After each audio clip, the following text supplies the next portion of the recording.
Oh man, it's also like cold enough and windy enough outside that a guy needs a heater in the shop. So I just fired these bad boys up. I'm gonna warm her up a little bit. I gotta find myself another bucket, peel off that drain again, and just let the rest of it drain out.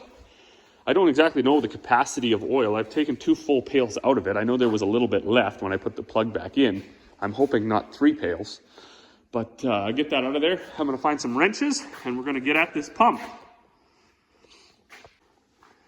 This pump, as I said before, has been out several times. It's really not that hard to do.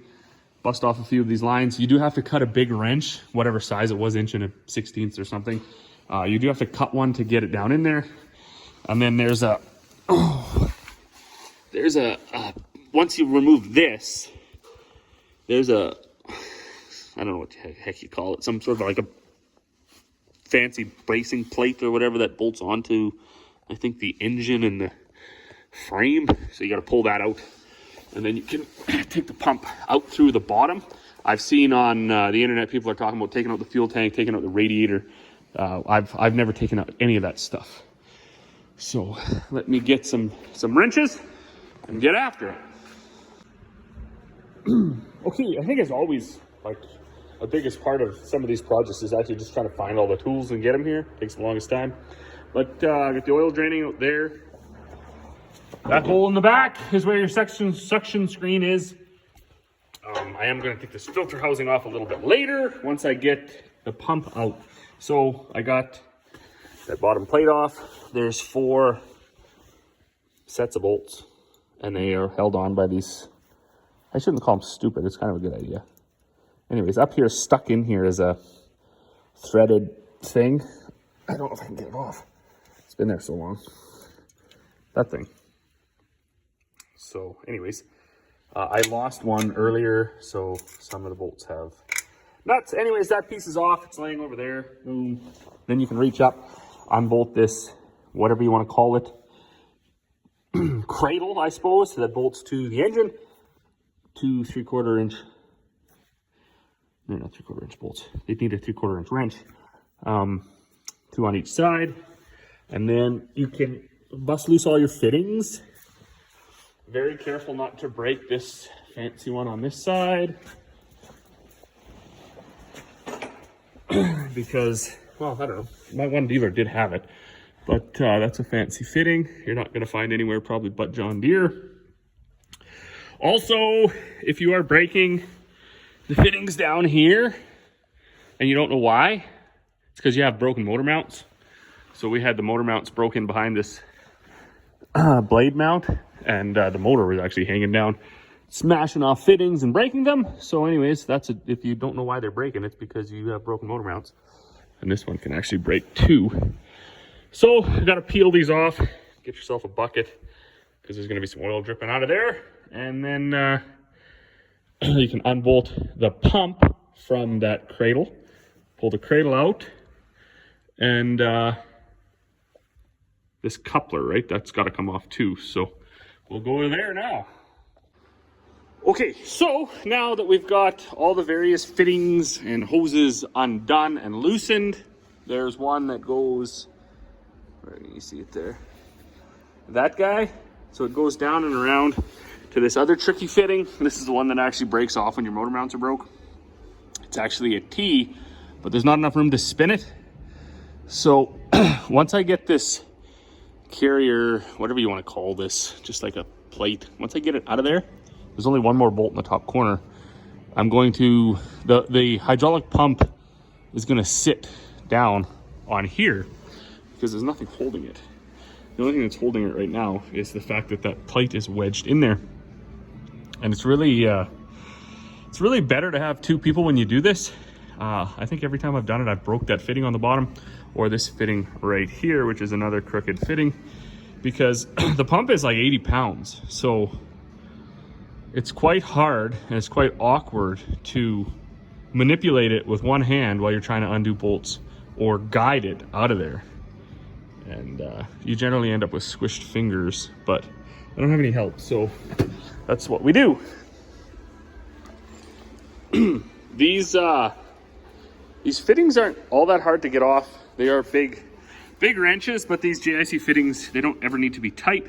So when you put them in, you don't need to tighten the snot out of them. And then these ORB fittings that make up, allow you to align that fitting, they don't need to be really tight either.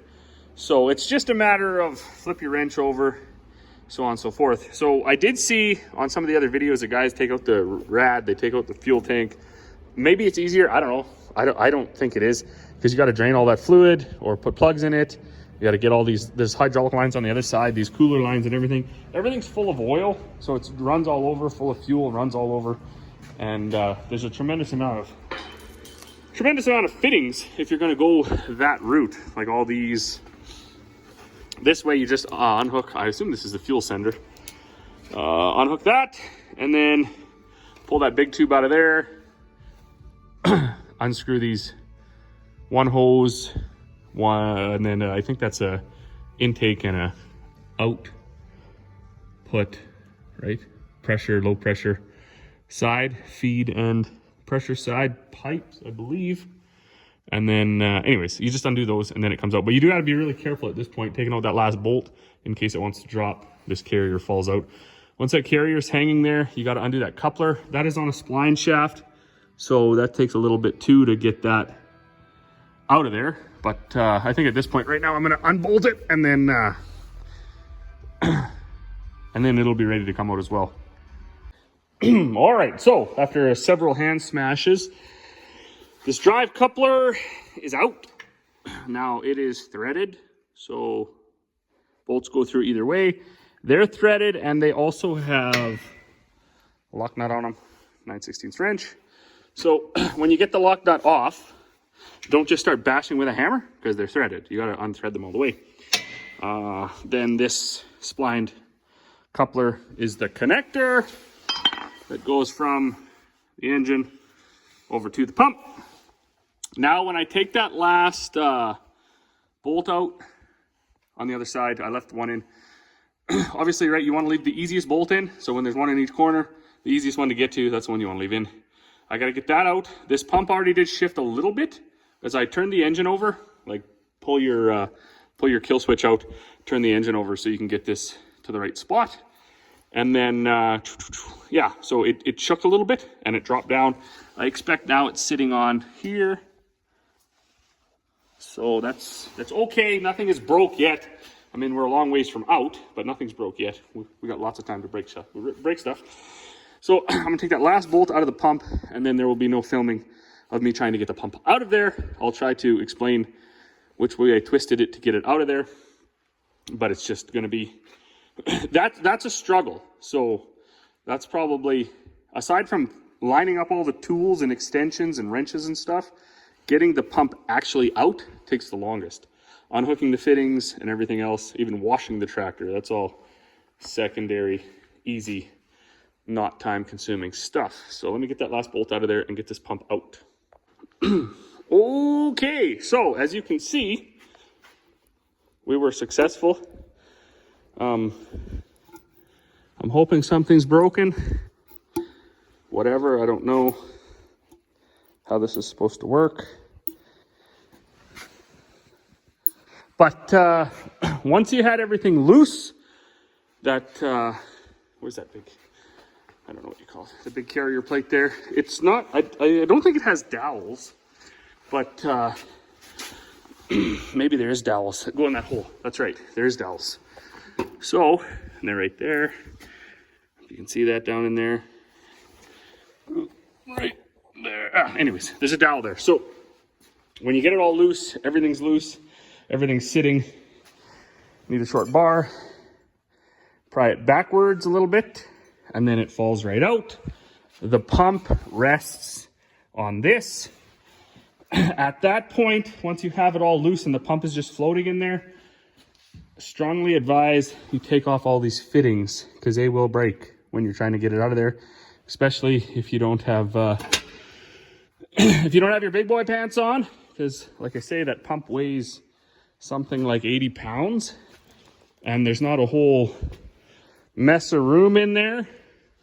So as you're trying to manipulate it around in that small space, you're gonna end up dropping it, banging it.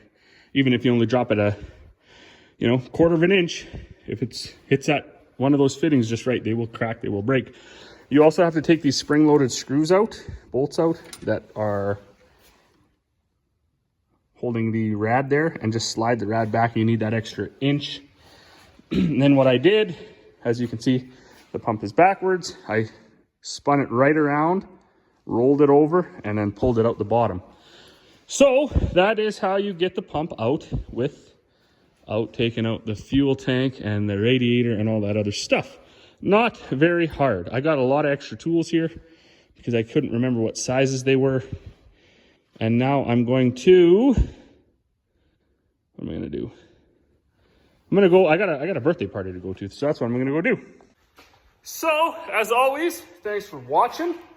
I will most likely, I think my dad will come out and help me put the new one in, so maybe I'll get him to hold the camera while I put the new one in. And then we'll hook everything up, change that filter. Corey's going to go to town and pick up some oil tomorrow for us. And then, bada bing, bada boom. If it was the pump, we'll be in business. If it wasn't the pump, we've just spent $2,000 on nothing. And that's that.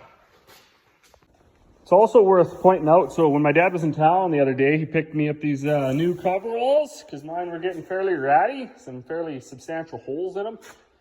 And they were a little long, so with my ever-evolving skills, I used my bag sewer and I give her the old stitchy poo there. So life is good.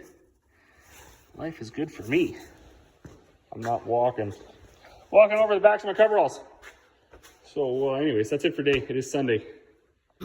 Off to the birthday.